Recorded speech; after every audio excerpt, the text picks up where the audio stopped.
The representative of Pakistan has asked for the floor to make a further statement. I give them the floor.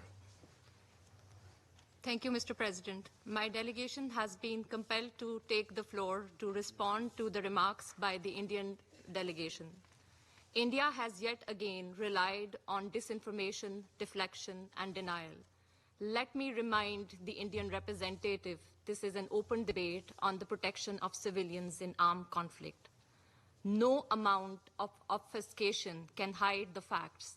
India brazenly kills and maims civilians in Indian-occupied Jammu and Kashmir, carried out blatant aggression against civilians in Pakistan, and sponsors terrorism and assassination in my country and across the globe.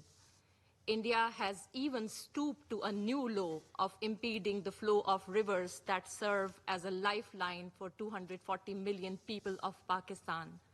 Water is life, not a weapon of war. Mr. President, Pakistan, together with the international community, condemned the Pahalgam incident. If India had nothing to hide, it should have agreed to credible, impartial, and independent investigations into the incident. On the contrary, India continues to subject people of Indian-occupied Jammu and Kashmir to state-sponsored terrorism to suppress their legitimate freedom struggle. Between 6th and 10th May, India committed blatant aggression against Pakistan, launching unprovoked attacks on innocent civilians, killing 40 civilians, including 7 women and 15 children, and injuring 121 civilians, including 10 women and 27 children.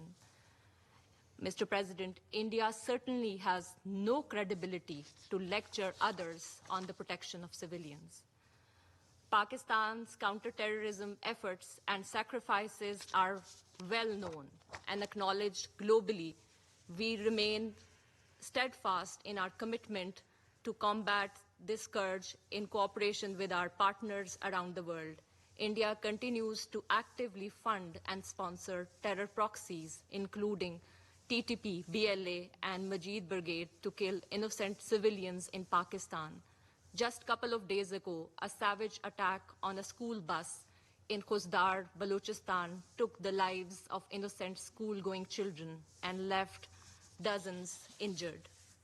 Mr. President, if India is genuinely committed to peace and security and good neighborliness, it should end its state-sponsored terrorism, seize its oppression of the Kashmiris, comply with its obligations under international law, United Nations Charter and bilateral treaties, and engage in meaningful dialogue for the peaceful resolution of the Jammu and Kashmir dispute in accordance with the resolutions of the Security Council and the aspirations of the Kashmiri people.